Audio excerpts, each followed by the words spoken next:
Hi, I'm Dino and I'm an occupational therapist, or what some people refer to as an OT. What is an occupational therapist? OT. An occupational therapist is somebody who helps people of all ages achieve the things that they want to do in their daily life. Occupational therapists work with people across the lifespan. I'm an occupational therapist who works with children up until 18 years of age. What can I expect if my child sees an OT? When children and parents come to see me, they can expect that I'll spend some time getting to know them. I'll talk to the parents about what their concerns are for their child, and then I'll take some time to get to know your child and making them feel comfortable in the space. So when we start the assessment process, there are various forms of assessments that we use. Some of them are standardised and they look a little bit more like activities that we conduct at a table. And at times we use play.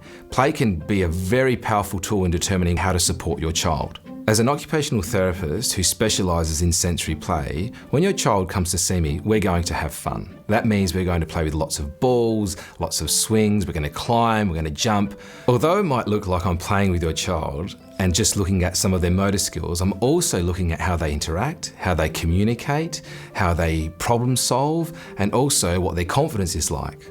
There's also lots of opportunity for the parents to ask questions or to comment, and I can also provide them with some information during that consultation as well. Generally in this process, we are working together to determine, does this child require clinic-based therapy services? Are there community programs that they might benefit from engaging in? Or do they require some just home activities that will support their development? Part of the assessment process is also to understand whether or not your child might benefit from seeing another health professional, such as a speech pathologist, psychologist, or even a paediatrician. How can we access an OT? To see an occupational therapist, people can self-refer, meaning they can call up and make an appointment themselves. Often, a paediatrician or a GP, even a speech pathologist or psychologist can refer on to an occupational therapist for an assessment. Sometimes teachers in schools or preschools will often also refer to an OT for an assessment.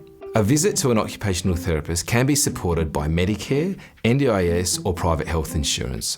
Often, I would encourage people to ask the receptionist when they make an appointment what concessions they might be eligible for. Are there common misconceptions about OTs? There are a few common misconceptions about an occupational therapist. One is that we find people jobs, and although there is the word occupation in our description, it's not what we do. The other is that we are physiotherapists, and whilst we highly value physiotherapists, our role is a little bit different. How can I get the most out of my visit to an OT? In order to get the most out of your time with an occupational therapist, think about bringing reports, letters, having emails from other health professionals, even information provided by teachers is really supportive in that collaborative process in understanding your child. Come prepared, have questions and ask them prior to via email or bring questions on the day. The assessment process can take up to 2 hours, so bring a drink bottle, wear comfortable clothing and bring a snack.